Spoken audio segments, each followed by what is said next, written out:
Together, growing in faith, changing communities. Bathandekayo kakhulu enkosini yethu uJesu Kristu.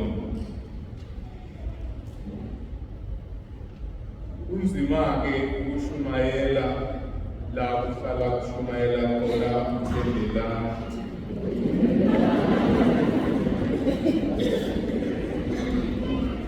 Ngoba izipho zabantu azifani, kodwa zonke zimiselwe ukwakha umbuso kaNkulunkulu.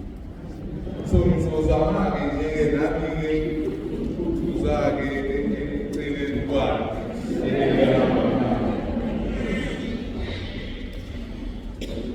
Mhlawumbe okokuqala engifisa ukuba sikuqonde uma sibheka izincwadi ezimbili eziseBhayibhelini ezicaca kahle. Incwadi ivangeli okaJohn nencwadi yeSamuel. Zonke lezi zincwadi zombili zibukela ukuthi zabhalwa uJohannes umpostoli.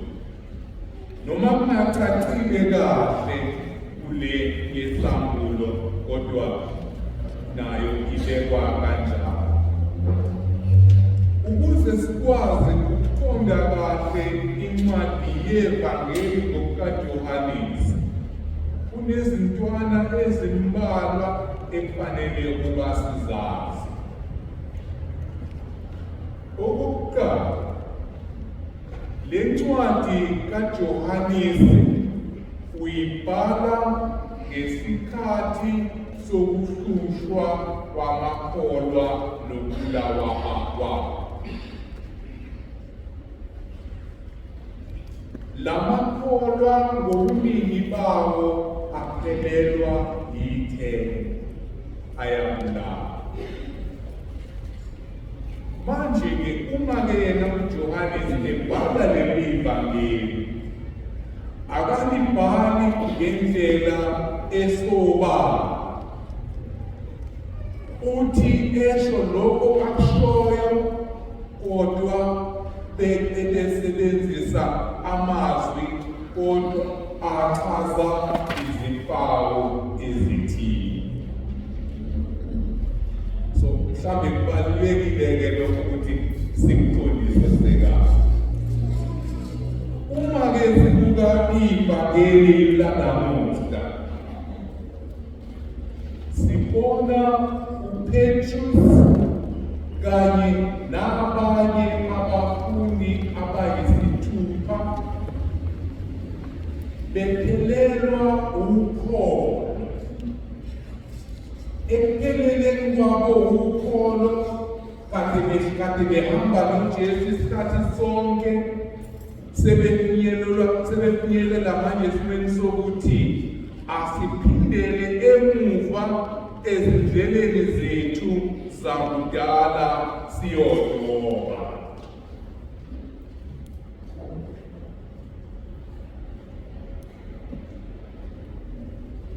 Nginesiqiniseko-ke sokuthi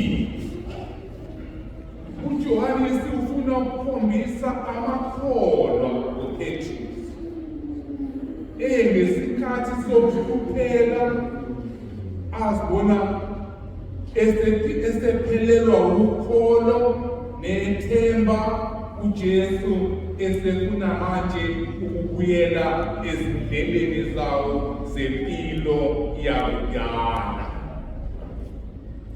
Futhi akubona lawo makholwa kuphela, yila makholwa futhi agcwele lapha endlini namuhla, okungathi ngezikhathi zezinhlupheko ezithile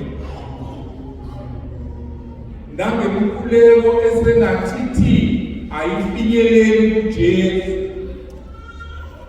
sizizwe siphelelwa ukholo, sizizwe siphelelwa yithemba. Nalokho kusenzeka nakithina nanamuhla. Okwesibili esikubonayo lapha, bayasuka-ke ngempela, bayahamba bayodwa. Kodwa ekudobeni kwabo ubusuku bonke ababambi lutho. Uyabona, if one disaster after the other sekunzima kakhulu. I-disaster yokuphelelwa ukukhona, ukuphindela emuva la ukhona ozokuthola khona, uyothola izinhlanzi lezo zakudala, owawuzithola nazo awuzitholi. Kodwa nalokho usewuphawu futhi lokuthi uma ungenalo ukholo, uma uJesu engekho, awunakwenza lutho. Akukho lutho ongalwenza lube impumelelo lapho uJesu engekho khona. Konke kuyi-disaster. Angazi kodwa-ke bakhola noma ngizithule kahle yini noma ngicula kahle. Elinye ilanga ngisentelishini ethile, sengithi-ke cha emva kokwamukela asithulele iculo eliwunamba 17 elithi elinye lamavesi akho lethi, anginakuphila mina xa kungekho Jesu wami. Ayike ikhwaya igama, izikhwaya izizilami inyembezi ziphuma kumina, babone nabantu abasekho la esontweni manje sebephakeme abeselifana ekhwayeni.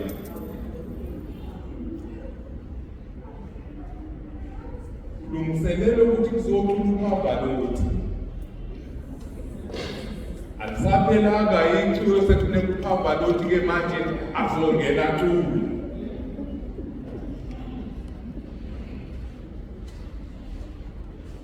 Into ebalulekile kuleli point-ke sifike kunahambe nayo makho, akukho ukuphila, akukho okungaba yimpumelelo, akukho okungenzeka uma uJesu engekho. Akakwazi ukuthi ukuba khona uJesu uma ukholo lwakho lungekho.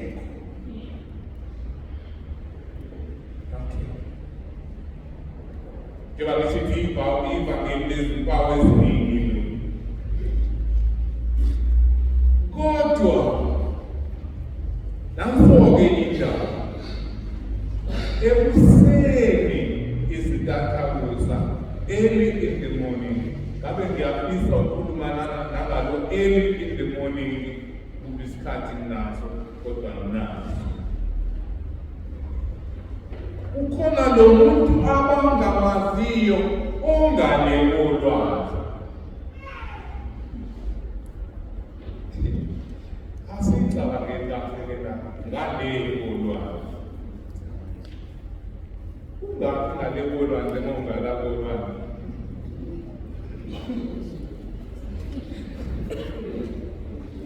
Ungaphi ngale? Kuyabonakala. Asithi-ke mhlambe olunye usele, kodwa-ke sisazobona nalo. Kodwa-ke akithi abafundi bona abaphakathi kodwa okusho ukuthi yena ungasoseleli. Ileli lizwi-ke abalizwayo. Lizweni futhi lelizwi likhuluma kanjani? Lithi bantwana. Leli lizwi likhombisa ubudlelwano obuthile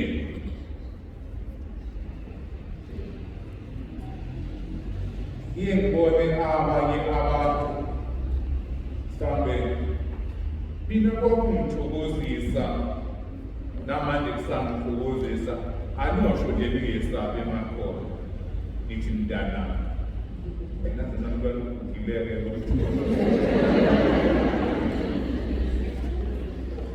nisho nithi mntanami ngoba lokho ukhombisa ubudlelwane obuthile phakathi kwalaba bantu. uJesu uthi bantwana unikeza la isimo sokuzala. Nina nibabile yini na? Bathi usebanikeza umyalelo ukuthi mabenzeni. Kahle umuntu okwazi ukunikeza umyalezo ukuthi akwenzeke izinto umuntu osuke enamandla kunawe, noma onolwazi oluthile oludlula wena. Right? Uthi abafake inet ngasesandleni esithile somkhulu. Bayafaka-ke leli net, libuya ligcwele izinhlanzi eziningi. Ngalokho-ke lapho kukhona khona uJesu, lapho kukhona khona ukholo, izinto ziyakwenzeka.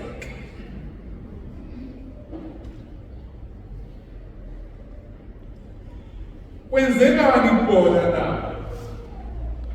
Ulo mfundi ogama lakhe lingashiwo, ngokwenzeka kwalesi sehlo amehlo akhe ayavuleka athi Petrus yinkosi. Akekho omunye ongenza isimangaliso esifana nalesi, yinkosi. Peter akapholisa masele, ungena amanzini uyahlamba uya kuJesu. Manje-ke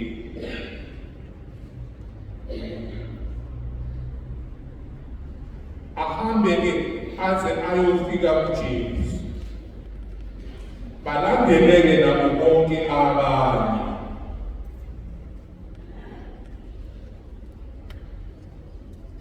Mabefika kuJesu khona inhlanzi, isimo, amalanga.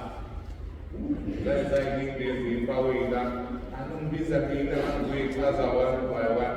Ngoba nomlilo lo unendaba ya, ufishi lo unendaba ya, isinkwa lesi sinendaba ya. Kodwa kamthiwa yake zona zonke lezo siba. Kodwa bona bayahamba-ke bafika kuJesu babone zonke lezi zinto. Baqale baselebrate, badle bajabule. Ngosuku lokuqala lwesonto wafika uJesu kubafundi bakhe, wathi ukholo alubekile. Bajabula abafundi lapho bebona inkunzi. Nanamuhla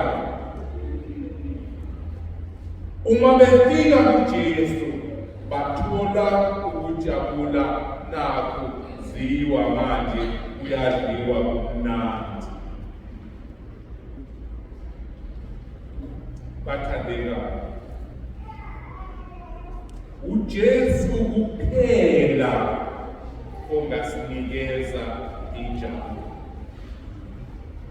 Zonke ezinye izinjabulo zilizeleze, zidlula ziphele njengamazolo asekuseni. Kodwa injabulo eyiyo siyithola kuJesu. Usho njalo Agustino Cleluleyo uthi Imphefumulo yethu ayisoze nanini yakuthola ukuphumula ize iphumule uJesu.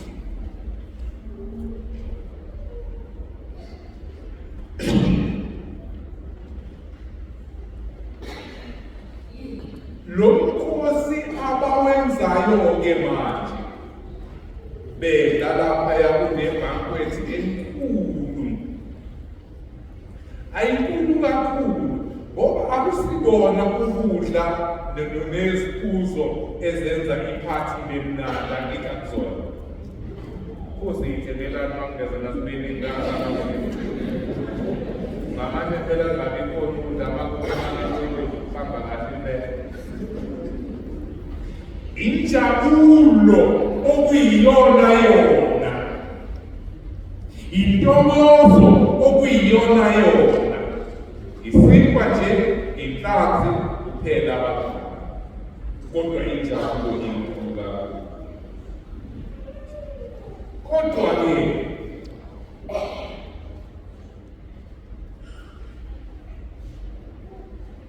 lo mkhosi umkhosi wokuvala ichapter endala bese kuvulwa ichapter entsha. Kumele kubalekise ngisi nje kubalekile ukumayela ngesizwe athendela ngesizula wokumanisa ngoba la the banquet ends. The banquet that ends the account of miraculous fishing is the symbol of the conclusion of the history of salvation and inauguration of the era of faith in God proclaimed by the apostles and believed by many.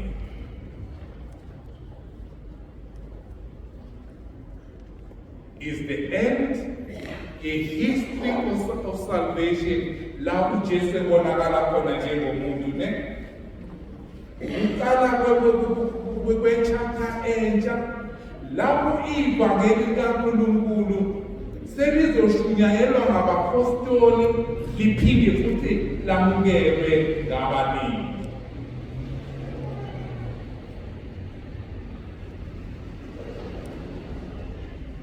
Uma sibona uJesu engale, Jesus awaits his disciples to reach the shore.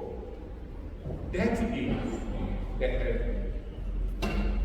uJesu uma engale ulindele abafundi bakhe as they move towards him.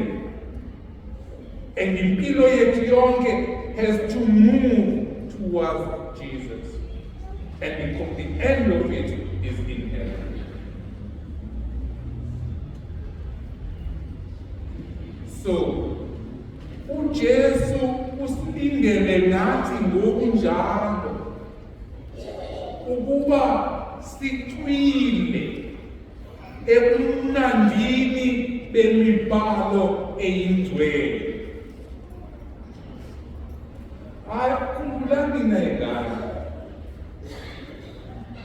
umuntu akaphili ngesinkwa sona, kodwa uphila nangani? Nayingalelo nalelozwi eliphuma emlonyeni kaNkulunkulu. Yilelo nalelo lizwi eliphuma emlonyeni kaNkulunkulu akufanele libuye lilambatha. uJesu usilindele nathi njengebandla ukuba sithwile sibhukude emaphutheni ayizwi lakhe.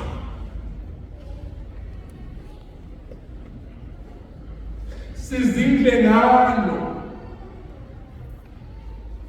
uJesu usilindele nathi ngale ukuba sibe yibandla elikhulekayo elijulile emkhulekweni.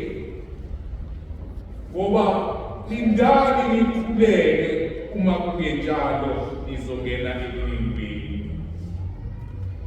uJesu ulindele ithina njengebandla lakhe namuhla ukuba senze imisebenzi emihle, ikakhulukazi esiyenzela abaphofu nezintandane.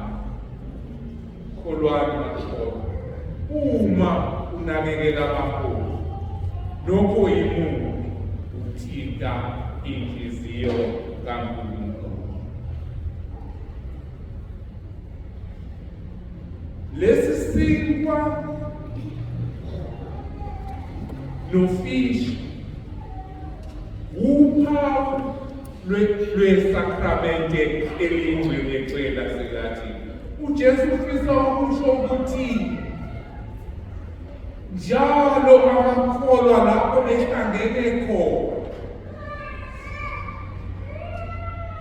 akayekanye naye yena oyisinkwa esehle ezulwini esikhona lapha eLathini namuhla.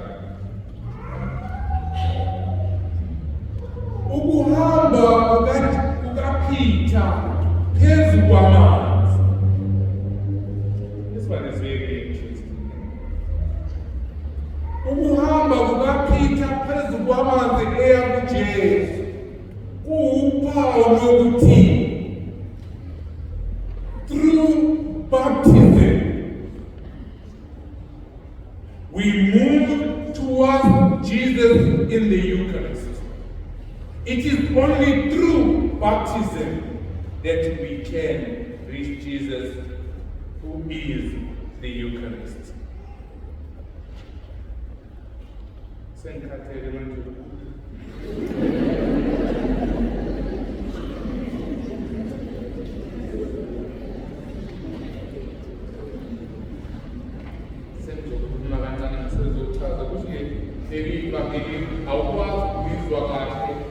Unless we are ezimpawu zakhona zonke khona uzokwazi ukuthiwani noma ufunde kulezisisekayo. Kuthiwa-ke laba abantu babamba izinkandla ezingu-153. This refers to the universal mission of the church. The mission of the church is for all of us. We all have to participate in the mission of the church. Dear candidates, it isn't just going through the sacrament and the next day you disappearing from the church. It is your way. It is the beginning of fully participating in the universal mission of the church.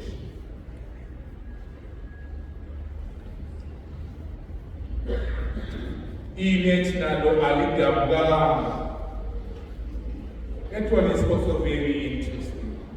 Ngoba inet lisho ibandla. Ibandla laNkulunkulu thendelani no matter what. Elabo bonke abalungile nabangalungile, abahle nababi, abazagcile nababhebhe.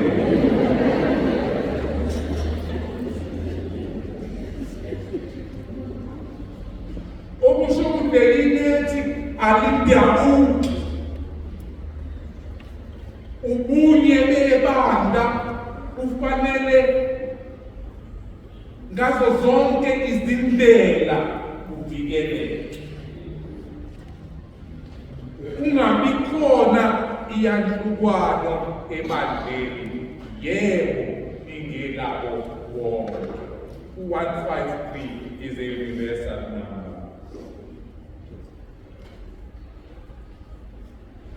Namhlanje futhi sikubhane isakramente kulesi sifundo isakramente lempendulo.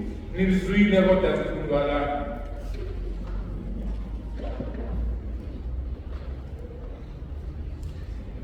Now, Jesus cancels the threefold denial of Peter by threefold acts of love and the mission.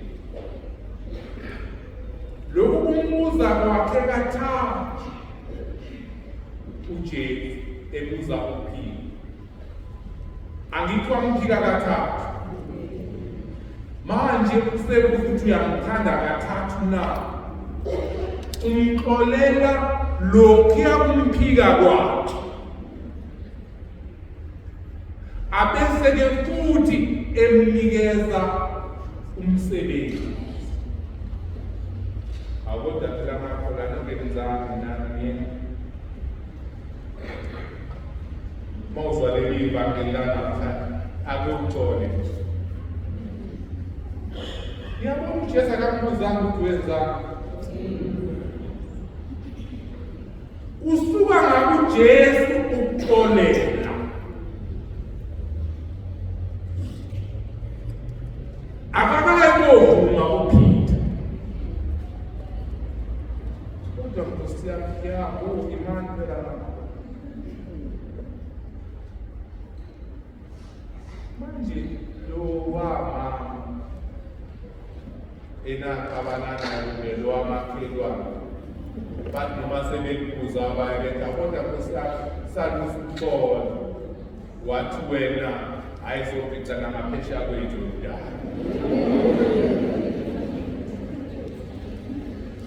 Ukunamandla mani abakhulu kangaka adlula akaJesu okwazi ukuxolela uPeter owamphika wamshiya wabaleka akambonanga kwafanele kanti ewumngani wakhe.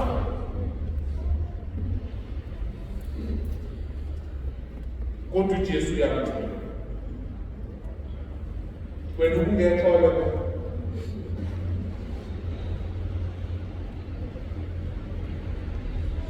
phezu kokumxolela uphinda unikeza umsebenzi wokulusa izimvu zakhe abe umholi webandla. Kodwa ungaba kanjani ebandleni ungenalo nje utho awuyenalo wangeni ingakho befo uhlale nabahlezikona abakulendlu uJesu sikhombisa ukuthi ufanele baxolelwe nguye ukuze bakwazi ukubakunika. Uma wena ungaxoli asiyeke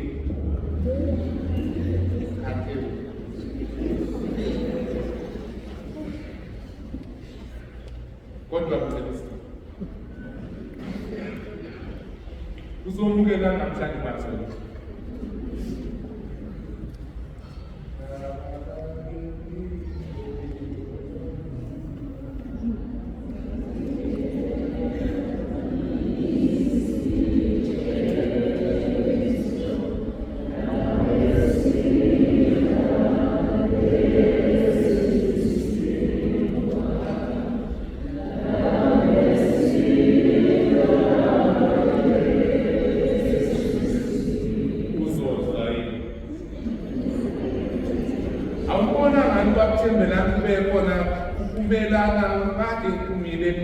uyilocela ubaba ngisacela ukuvuma noma mhlaba usazi ukuyona sekwaphela kwasemkondweni kwasekhaya ubona sekwaba impilo yakho awusazazi ukuba uyile noma wona.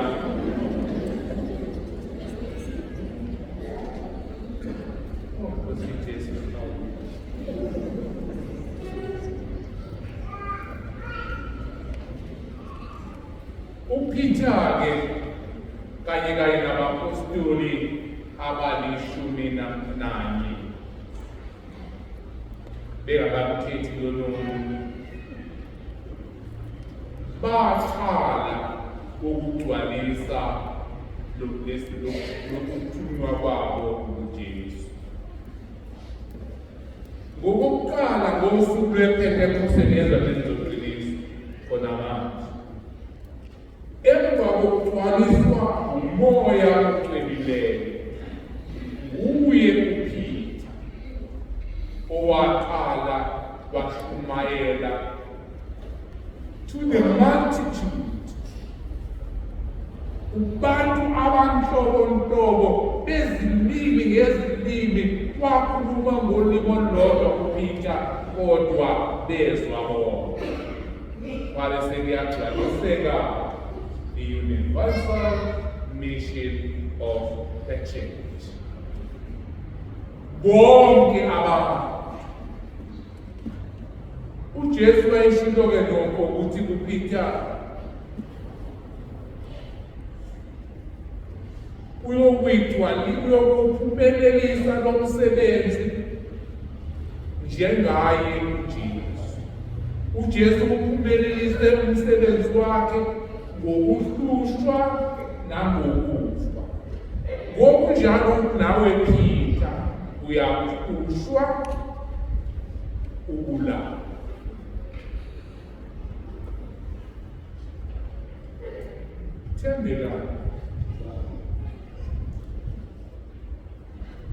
I have been a priest for more than 30 years. Ungakhathazi nanini.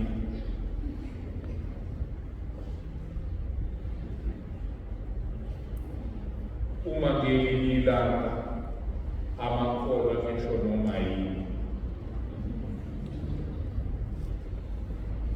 Kuyobe kubalulekile ukuthi asho noma yini uma ukhuluma iqiniso.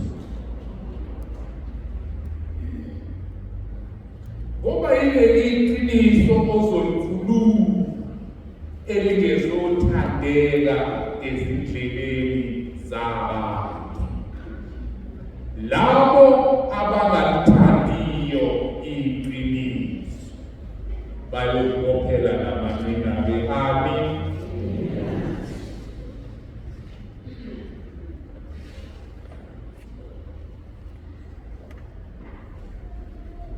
Asihambanga isikhathi esingakanani. Akuhambanga isikhathi esingakanani. Bathi bashumayela abapostoli landi ivangeli. Babizwa, bathiwa kade sanitshela ukuthi ningakhulumi ngalolu. Babo babuye badedela.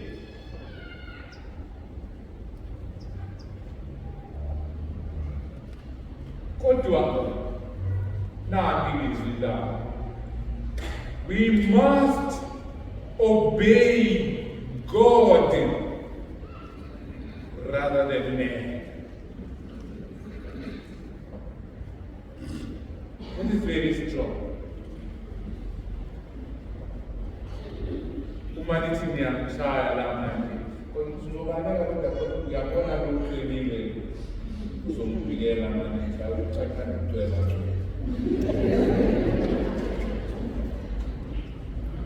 Ngizoshona phansi niyamshamana manje niyamhlaba niyambamba. Kodwa ngoba siyazi ukuthi sifanele ukuba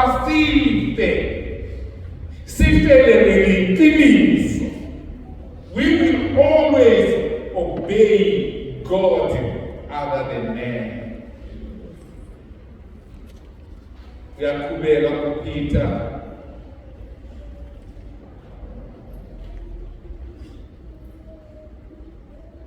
kuzona zonke lezi zimo ababhekene nazo. Uthi the God of our ancestors raised Jesus, though you had him killed by hanging him on the tree. la ehovini akabahleli abantu abamandla kwenza kanjalo. We have to stand there sikhulume iqiniso. Nina njengamakholwa uyabubha umhlaba out there. Isaba ukukhuluma iqiniso, niyasaba ama-politicians okwatshela iqiniso, nihlezi nawo lapha.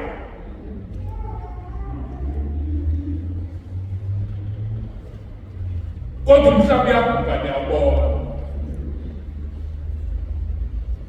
Sisaba ukumela iqiniso.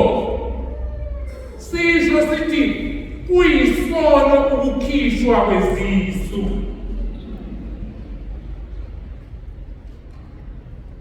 Sithatha izimfundiso ekungezona. Siyasaba ukuthi bantwana akukhulelwa ungakashadi.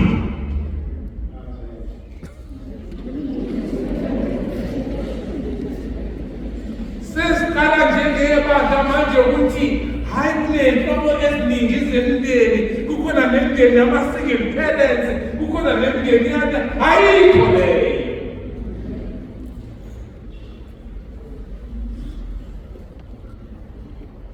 Mina ngazi ngwabona amakhatholika standing out njengebandla likaKristu. Stop violence against children and women. Studele.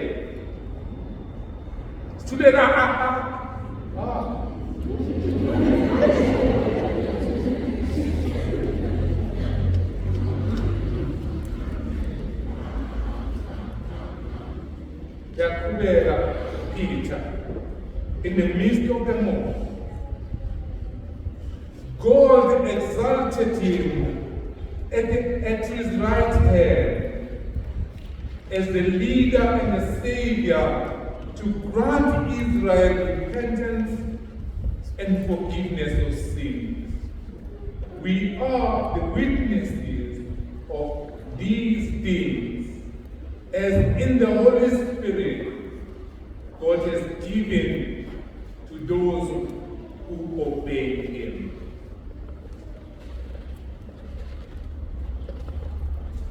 Asibenekiso. Vele bantwana babakhulu, simiselwe ukufa uma simele iqiniso likaKristu. Masingesabi. Angamsebenzi ngasho noma ngiyithanda. Ngelila nje ngiyekhansela. Kawana sipalethi. Kuyakhuluma. Ikhemna bathi yambona ukuthi mina ngaphe politician. Mina ngubhada nje wasenazo. Sikhathe wena lisitshela abangamsana mala. Where you speak the truth. Katate ngila masikate njalo. Kuhlale kunyuka kubolile futhi. Kodwa makusozanina uphuma ungamathabi ushanele ukugeza. Kathi maqambelana nama. Uma nikwazi ukwenza lokho wayindaba zonke insuku.